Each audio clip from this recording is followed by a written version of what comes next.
j'ai pas de cran, je suis malhabile. Devant l'écran, je reste immobile. À quoi je sers si j'ai trop peur, si je me perds? Et dans la torpeur des villes, parmi les dormeurs fébriles, je rêve éphémère à la sueur des réverbères. On ne sait faire que danser, danser, ne penser à rien. On voulait de l'air et du temps, oui mais tant pis, on attendra demain. On ne sait faire que chanter, chanter, se tendre la main. Je m'appelle Jérémy Kissling, j'habite à moitié en Suisse, à moitié en France. Depuis un moment, je suis auteur, compositeur, interprète. J'écris des chansons maintenant depuis 15 ans presque. J'ai fait 5 albums. Et ça, c'est le 5e qui sort aujourd'hui, qui s'appelle Malhabile. Et voilà, c'est toujours difficile de se décrire le style musical qu'on fait. J'essaie de faire une sorte de pop folk en français. Le but dans cet album, c'était de faire un disque de pop un peu inspiré de la pop anglo-saxonne, mais avec des textes en français évidemment. Donc il y avait tout un travail de rechercher la même fluidité des paroles qu'on peut trouver dans la musique anglo-saxonne, parce qu'à la base l'anglais c'est plus facile à faire sonner très pop. Et là c'était un travail très intéressant de faire sonner du français de manière lisse, fluide, un peu lumineuse. C'est un de mes albums peut-être les plus joyeux. J'ai fait des albums aussi très mélancoliques avant, ou carrément sombres. Les albums comme Antimatière, c'était des albums plus difficiles, plus profonds, un peu plus noirs parfois. Celui-là, j'ai essayé de raconter des choses avec la même intensité, mais avec peut-être plus de positivisme, plus de lumière et plus le côté dansant. Voilà. C'est un album un peu plus dansant. Okay. Je suis hyper Beatles, ouais, ça c'est sûr. J'ai toujours été, disons, en tout cas au niveau mélodique, construction, harmonie. J'ai toujours été fasciné par l'écriture des Beatles. Après, il y a plein de choses que j'adore. Des choses plus urbaines comme Radiohead, des choses plus lyriques comme Rufus Wainwright, Neil Young, le côté folk, Elliott Smith, ça vous dira pas grand-chose, parce qu'il est mort depuis un moment. Mais j'ai toujours aimé la musique plutôt mélodique d'abord. C'est ce qui me fascine dans ce métier, c'est d'arriver à trouver des musiques, des mélodies qui déjà en elles-mêmes expriment quelque chose, expriment des émotions. Et après, je mets les textes dessus. Je fais toujours les musiques d'abord pour que n'importe qui puisse être touché par une chanson, même s'il ne parle pas du tout français, par exemple. Je ne parle pas assez bien anglais, donc c'est pas ma langue première. Et moi, j'ai toujours... j'aime pas les chansons quand elles sont trop légères, trop futiles. J'ai toujours essayé de raconter quand même des choses, de raconter des émotions, de toucher les gens. Donc j'ai besoin pour ça, comme matière première, j'ai besoin d'écrire en français pour vraiment pouvoir m'exprimer, pour aller jusqu'au bout de ce que je raconte dans les chansons. C'est beaucoup des émotions, je parle beaucoup d'émotions humaines, de ce que je ressens autour de moi, de la génération dans laquelle on est, du monde qu'on traverse, avec tous nos... C'est aussi pour ça que cet album s'appelle Malhabile, je parle d'une génération qui est coincée entre des aspirations très belles je sais pas, de partage, d'humanité, d'envie d'apporter du bien autour de soi, mais qui est en même temps rattrapée par tout ce qui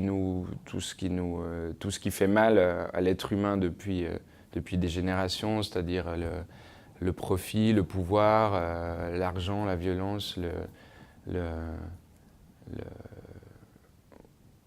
ouais, le fait de vouloir tout avoir, tout maintenant et tout, on a toujours, l'être humain il a toujours été balancé entre les deux, entre son plaisir personnel rapide. Mais je pense que c'est en train de changer. Voilà. Moi, je trouve que cette génération a envie d'autre chose, mais qu'elle ne s'en rend pas encore bien compte. Et que pour l'instant, pour se protéger de tout ce qui va mal, parce que si on allume je sais pas, les news, on voit plutôt que des choses qui vont mal. Donc j'ai l'impression que c'est une génération de jeunesse qui, pour éviter de voir tout ce qui va mal, se met devant son écran, comme ça, devant son iPhone, devant son Samsung ou je sais pas quoi, ou devant son iPad. Et ce film, voilà, où parle à ses amis, passe sa journée à faire sa photo de profil ou à snapper. Voilà, c'est un peu triste, mais c'est compréhensible.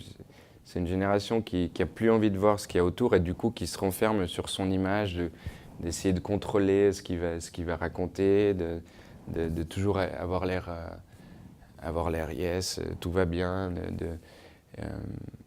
Et voilà, on perd énormément de temps sur les réseaux sociaux alors qu'on devrait juste sortir dans la rue et aller rencontrer des gens de manière plus simple. Je suis pas cynique par rapport aux choses. Moi, je peux pas accepter qu'il y ait plein de choses qui vont mal, mais qu'on pourrait changer et qu'on s'en foute. Je pense que tu peux dire oui, c'est du bullshit, tout ce qui se passe, mais tu peux pas juste dire bon bah tant pis, moi je vis ma vie à côté. Et à un moment donné, il y a des choses à faire pour que ça change et je pense qu'il faut s'en occuper. Il y a un monde à faire, il y a un monde à sauver déjà écologiquement. Il faut juste que les gens aient envie. Je pense que ça va venir, mais envie de se prendre la main et de créer des projets, d'aller les uns vers les autres. J'ai courbé le cœur et l'échine, j'ai pris la couleur des machines. Je ne me repère qu'à la lueur des faits divers. On n'a pas envie de grand chose, juste un peu de vent dans les roses. Alors on se cherche un peu ailleurs dans l'univers. On ne sait faire que danser, danser, ne penser à rien. On voulait de l'air et du temps, oui mais tant pis, on attendra demain. On ne sait faire que chanter, chanter, se tendre la main. Il y a eu plusieurs impacts comme ça dans ma vie. Déjà, j'ai eu la chance d'avoir un père qui chantait beaucoup de chansons quand on était petit et qui chantait des chansons de Georges Brassens qui m'ont énormément touché. Parce qu'il y a déjà là, dans Georges Brassens, il y a une humanité très forte, un côté mélancolique, en même temps drôle, en même temps violent des fois. Et je pense que ça m'a porté. Après, je pense que le premier, quand j'avais 6-7 ans, on écoutait un disque avec ma mère et c'était un chanteur qui s'appelle Yves Montand qui chantait. Et je me rappelle avoir dit à ma mère ouais, est-ce que c'est lui qui écrit cette chanson et tout est-ce que c'est lui qui écrit la chanson qu'il chante? Parce que pour moi c'était comme une évidence. Et elle a dit non, c'est voilà, Yves Montand c'est un interprète, c'est pas lui qui écrit ses chansons, ses musiques et tout. Et c'était la première fois que j'entendais qu'on pouvait chanter une chanson qui n'était pas à soi et ça m'a choqué. Je me dis, j'ai trouvé ça hyper triste comme enfant, un peu naïf et tout. Et je pense qu'il y a eu une sorte de déclic pour dire voilà, si un jour je pensais pas à ça, mais disons il y a eu un déclic qui m'a fait dire je pense quelque part il faut que j'écrive mes trucs à moi, mon univers, il faut que je les change, il faut que je les chante, pardon. Et voilà, petit à petit, c'est venu comme ça. Et je me suis intéressé à la musique de plus en plus, à l'écriture de plus en plus. En tout cas, comme événement marquant, ouais, c'est ce qui m'a le plus... D'ailleurs, je m'en souviens, j'ai très peu de souvenirs de cette période-là de mon enfance. C'est un truc, je m'en souviens comme si c'était hier, c'est marrant. Bah, je sais pas, maintenant, moi, j'ai rien contre les interprètes. C'est juste en tant qu'enfant un peu naïf, ça m'avait choqué qu'on puisse pas écrire, enfin, qu'on puisse chanter des chansons qu'on n'a pas écrites. Mais maintenant, moi, pour ce que j'entends à la radio, l'important, c'est que il y a 3 choses qui sont importantes. C'est que le texte soit bien, surtout en français. Après, en anglais, des fois, on s'en fout un peu. Euh, que la musique soit bien et que l'interprète soit sincère. Pour moi, s'il y a ça, et puis que du coup une émotion s'en dégage, je sais pas, je peux adorer une chanson je sais pas, de Christina Aguilera et détester une chanson de Radiohead. Tu vois, j'ai pas du tout de snobisme par rapport à ça. Mais disons, en tout cas, si tu prends juste la chanson française, bon, moi j'ai toujours essayé justement de me démarquer de la chanson française qu'on appelle la chanson traditionnelle, qui ont énormément marché un temps, genre je sais pas, Benabar, Sanseverino, Olivia Ruiz. Pour moi, ça c'est très franco-français avec enfin, avec trop voilà, je trouve aussi, je trouve que ça tourne en rond. Déjà, je suis suisse, donc quand j'ai écouté autant de musique anglo-saxonne que, je sais pas, des trucs en italien, des trucs en allemand, des trucs en anglais. On est un petit pays, donc on est obligé un peu de s'inspirer, pas seulement de la France, mais de plein de choses qui tournent autour de nous. Et moi, je pense pas faire de la... J'ai fait 5 albums, ils sont tous assez différents, mais il n'y en a aucun où tu peux dire c'est de la chanson française traditionnelle, juste parce que je chante en français. Voilà.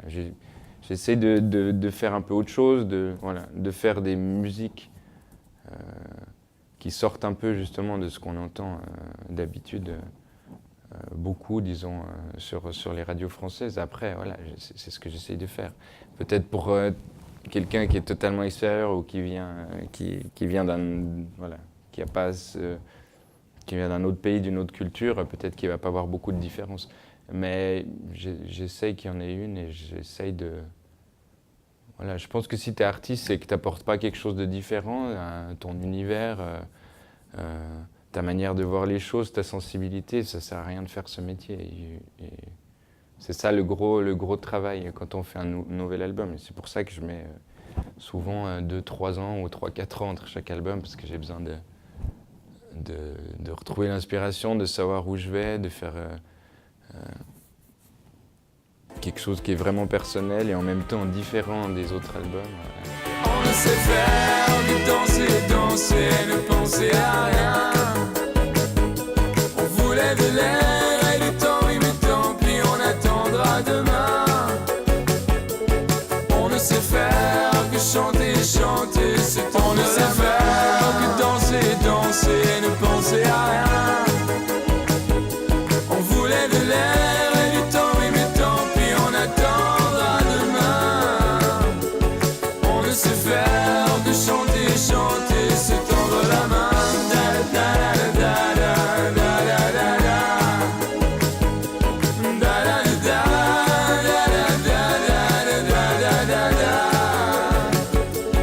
On ne sait faire que chanter, chanter.